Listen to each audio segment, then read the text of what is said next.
اليوم نكمل برنامج إدخال البيانات لنأخذ طريقة اختيار الصورة. نحن لدينا تسجيل للبيانات. لنفترض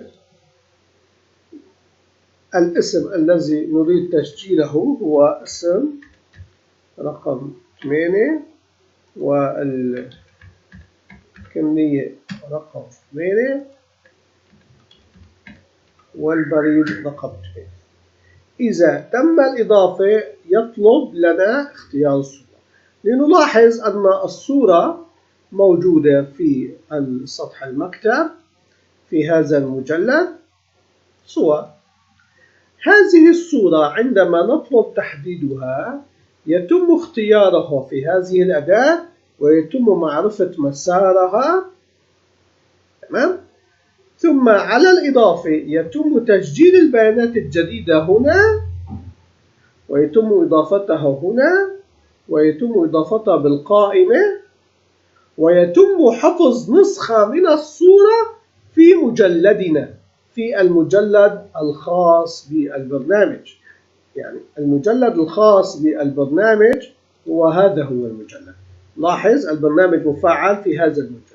عندما نضغط زر إضافة تمت إضافة البيانات، تم تسجيل الاسم، تم إضافة الاسم، تم إضافة الاسم، وتم إضافة الصورة هنا. فإذا هذه الصورة الآن مفيدة لنا بعملية البحث. إذا نقلنا مزدوجة هنا لا يعطينا الصورة لأنها لا يوجد صورة، أما عندما ننقل مزدوجة في رقم 8 يظهر لنا الصورة. الآن نحن سوف نطلب بيانات رقم 88 لنفترض ونختار صورة جديدة على الديسكتوب لكي نلاحظ أننا عندما نختار رقم 8 على المزدوجة يظهر لدينا الصورة، والصورة الآن موجودة أيضا هنا. فإذا الآن نحن لدينا الصور الموجودة. لندخل إلى الأسطر البرمجية ونلاحظ كيف تم اختيار الصورة وكيف تم حفظها في هذا المكان. اختيار الصورة البرمجة الخاصة هي هذه البرمجة. نطلب أولا Application إظهار نافذة اختيار الصور Open، ومنها نعطيها الميزات أنها تأخذ نفس مسار وجود الملف، ونطلب منها أن تكون هذه النافذة تعرض لدينا احتمالات الصور الموجودة في هذه الامتدادات، ونطلب تغيير النص الموجود في النافذة، ونطلب تغيير الزر ليكون تحديد الصورة. أما البرمجة هنا تقول إذا الصورة لم تكن موجودة لم تكن true يظهر لدينا رسالة الصورة لم تحدد. أما إذا كانت true يقوم بأخذ ما هو موجود بالتكست بوك 2 تظهر تكست بوك 2 والصورة تأخذ نفس اسم ما هو موجود في هذه الأداة. فإذا الصورة نلاحظ أنها أخذت نفس الاسم. فإذا الخانة الأولى تحفظ الصورة باسم الخانة الأولى. فإذا هذه الصورة الخانة الأولى تأخذ المتغير ثم الصورة تأخذ نفس اسم الخانة الأولى، وبذلك نكون اخترنا الصورة.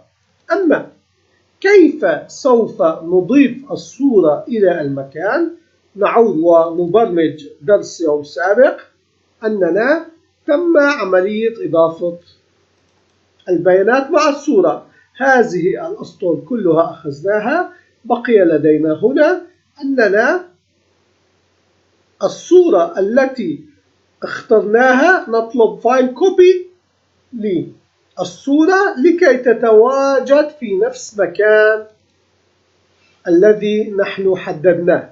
هذا المتغير يأخذ الامتداد الذي موجود فيه الملف الإكسل والبرمجة الخاصة بالفايل كوبي تأخذ الصورة وتنسخها في المجلد الموجود فيه البرنامج، وبذلك نحصل على الصورة في هذا المكان. أما سوف نأخذ الفقرة الثانية الخاصة بعملية الحذف.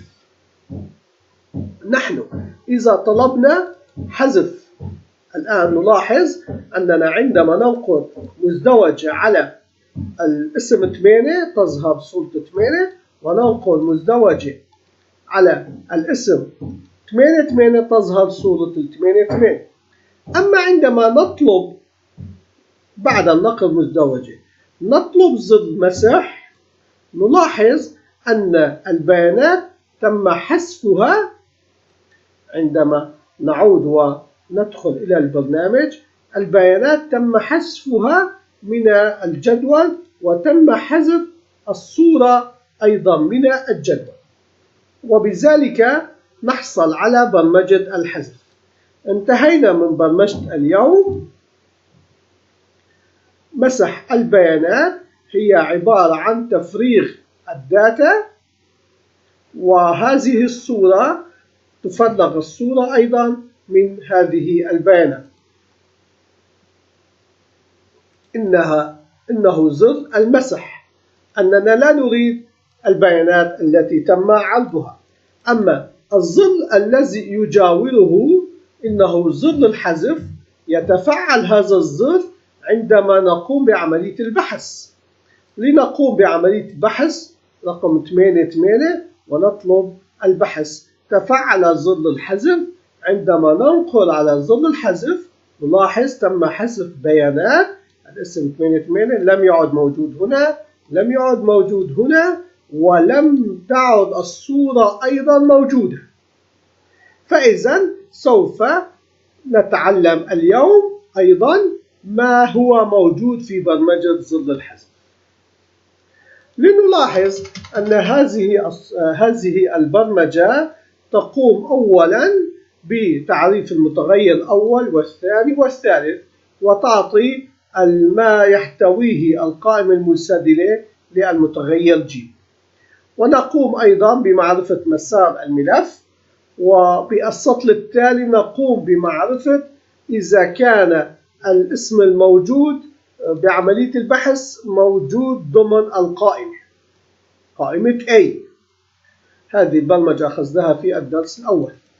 ولغينا هذه الأسطر مباشرة تم استحداث الرسالة أو عملية الحذف، أننا عندما تم التأكد أن الأداة المختارة بالقائمة المنسدلة موجودة في عمود A وتم البحث عنها، فإذا طلب من البرنامج حذف السطر كاملا، ثم حذف وقتل ببرمجة الحذف الصورة الموجودة في هذا الامتداد، هذا المسار الذي نحن تم تسجيله في أول السطر.